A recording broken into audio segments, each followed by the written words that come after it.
Olá pessoal, tudo bem com vocês? Sejam todos bem-vindos à nossa sala virtual. Sejam todos bem-vindos a mais um videoaula de história. Falaremos hoje de mais um assunto importante, que é a União Ibérica. União Ibérica ou União das Coroas Ibéricas. A União Ibérica corresponde ao período que vai de 1580 a 1640. Isso corresponde ao que nós chamamos de União Ibérica. Mas o que foi essa União Ibérica? Primeiro vamos lembrar o que significa a palavra ibérica, ibero. Essa palavra se refere à Península Ibérica. E quem são os países da Península Ibérica? Portugal e Espanha. Logo, se eu estou falando da União das Coroas Ibéricas, ou União Ibérica, eu estou falando exatamente da União de Portugal e Espanha. Portanto, o período da União Ibérica corresponde ao período em que o rei da Espanha também era o rei de Portugal. Neste caso, Filipe II. Muito bem. Quais as causas que levaram que o rei da Espanha se tornasse também rei de Portugal? A causa foi a disputa pela sucessão do trono português. Ou seja, a disputa por quem deveria ocupar o trono do reino de Portugal. Lembrando que quem governava Portugal era o rei D. Sebastião. O reinado de D. Sebastião foi de 1557 até 1578. Ele era um jovem rei, assumiu o trono com 14 anos de idade, muito religioso, foi participar de uma guerra no Marrocos para combater os mouros. Os mouros são chamados de muçulmanos. Na Península Ibérica, os muçulmanos eram chamados de mouros. Então, o rei D. Sebastião liderou uma tropa de cerca de 15 a 25 mil soldados e foi para uma guerra no Marrocos, na batalha de Alcácer Quibir. Isso aconteceu em 1578. Nessa batalha, Portugal saiu derrotado. E D. Sebastião perdeu a vida, morreu. Então, em 1578, D. Sebastião, que participava de uma guerra no Marrocos, na batalha de Alcácer Quibir, ele e grande parte das suas tropas morre. Muito bem, então, a partir daí, com a morte de D. Sebastião, assume o trono português o cardeal D. Henrique. Então, em 1578, assumia o governo de Portugal em substituição a D. Sebastião, D. Henrique. Só que D. Henrique já era velho. E como ele era religioso, era um cardeal, era um bispo, não tinha filho. Com 2 anos depois, D. Henrique morre. Isso em 1580. Começa aí uma nova disputa para saber quem vai assumir o trono de Portugal. Surgiu vários pretendentes.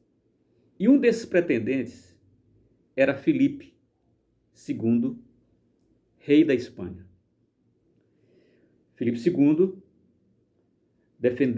argumentando que tinha laço de parentesco com Dom Henrique, invade Portugal. Colocava aí a coroa de Portugal na cabeça. Começava aí a União das Coroas Ibéricas.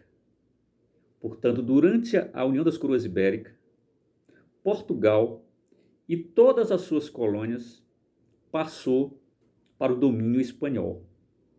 Logo, o Brasil, que pertencia a Portugal, passou também para o domínio espanhol. O Filipe II, para a Espanha, para Portugal, Filipe I, ele fez um juramento, ele assinou um tratado no ato de assumir a coroa portuguesa. Chamou o Tratado de Tomar.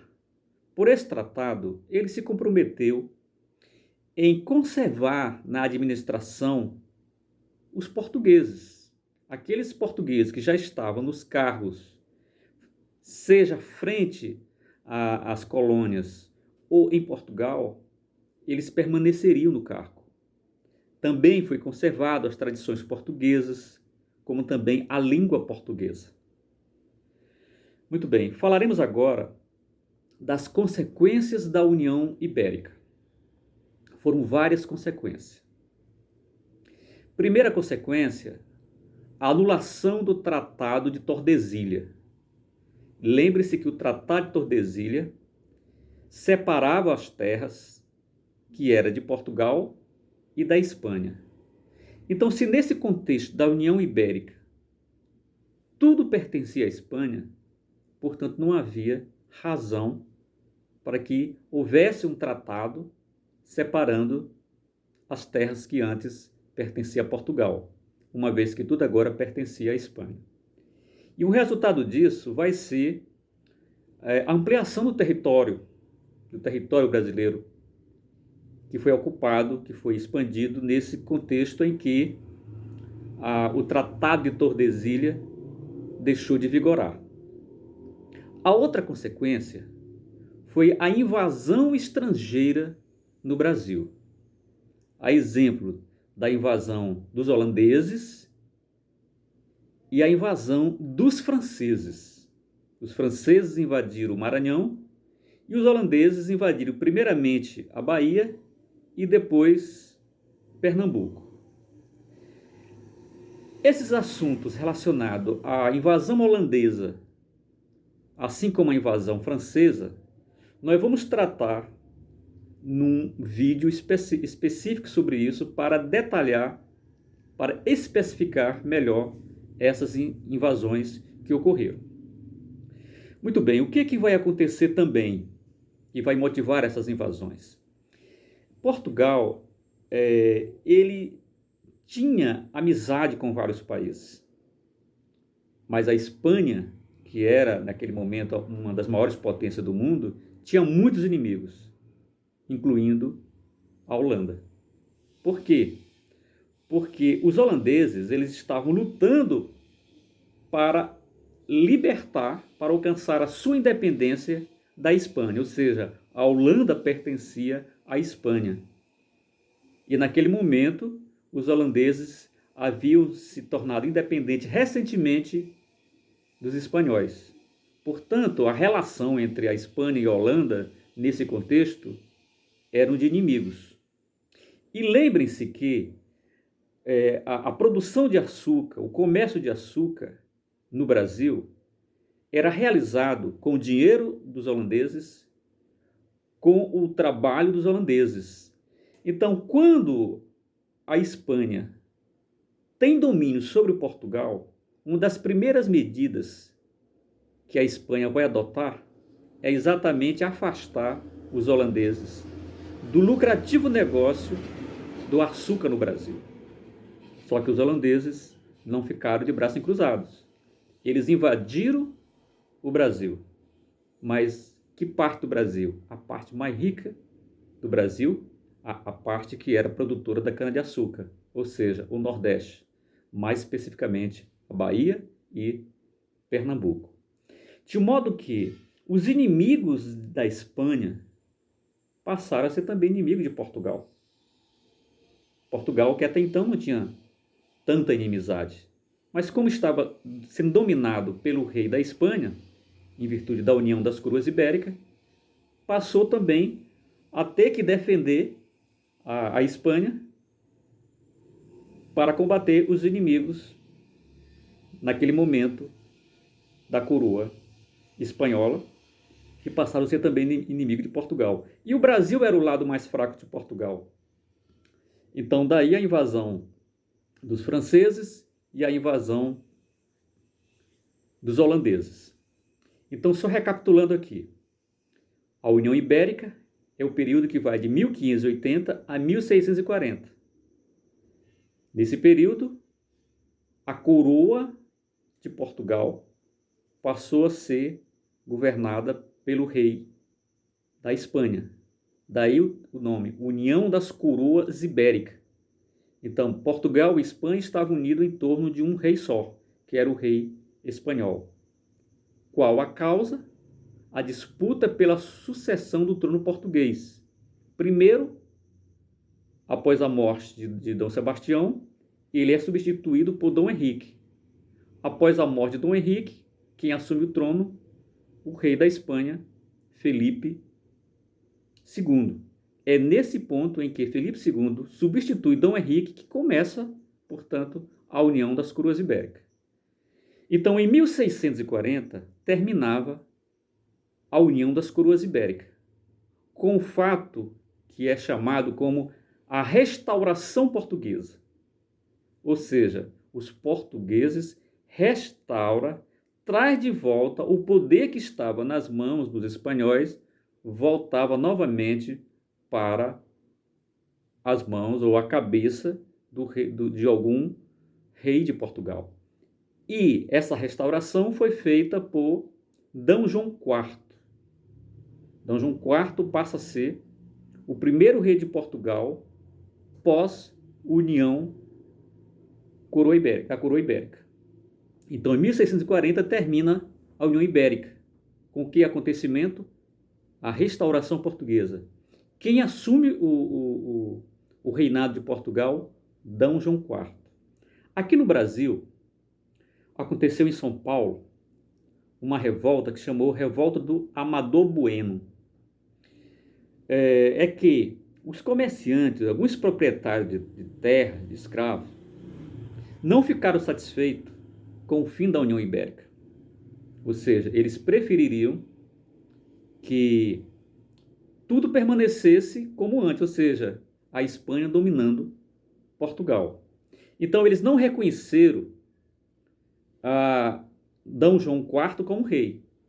E aí eles vão chamar um proprietário de terra, um comerciante chamado Amador Bueno, e irão declarar esse Amador Bueno como se fosse o novo rei, no caso do Brasil ou de São Paulo. Só que Amador Bueno, percebendo a encrenca que ele estava se metendo, porque se ele assumisse esta aclamação, ele criaria uma inimizade contra o novo rei de Portugal, Dom João IV. Então ele não aceitou.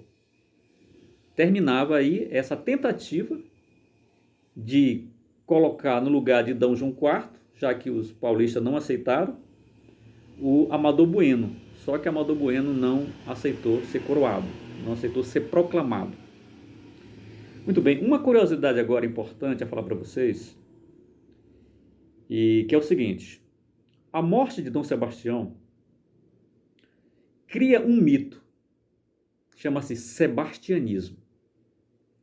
Então, o sebastianismo é a crença de que D. Sebastião voltará vitorioso para assumir o rei de Portugal. Porque lá na batalha de Alcacequibí, o corpo dele não foi encontrado. Os marroquinos, eles fizeram cerca de 16 mil reféns, prisioneiros, e entre estes não estava D. Sebastião. Porque é comum se aprisionar uma figura poderosa como rei e exigir resgate. E não foi feito nada. Então, durante muito tempo em Portugal, e inclusive aqui no Brasil, se propagou uma crença em que D. Sebastião que era o religioso, que estava na África combatendo os mouros, ou seja, os muçulmanos. Então ele não morreu, ele desapareceu, ele se encantou. E, para aqueles que acreditam nisso, Dom Sebastião seria uma espécie de Messias que retornará. Aqui no Maranhão, essa crença é muito forte, principalmente nas religiões de matriz africana, que acreditam, por exemplo, que Dom Sebastião e toda a sua corte, aqueles generais que estavam ali servindo na guerra, estão encantados na Praia dos Lençóis, na ilha de Cururupur, e que a qualquer momento ele poderá se desencantar e voltar triunfantemente para Portugal. Ok? Espero que vocês tenham compreendido. Lembrando que isso não é tudo. Tudo é você estudar, é você pesquisar no seu livro didático, é você estudar em outras fontes. Como eu tenho falado, conhecimento não se economiza. Conhecimento você tem que buscar sempre, cada vez mais. Não se limite, portanto, ao que eu estou falando, ao que eu falei. Procure ir sempre mais além. Aquilo que você conhece é seu e você passará a ser valioso por isso. Até o próximo vídeo aula. Um abraço. Tchau.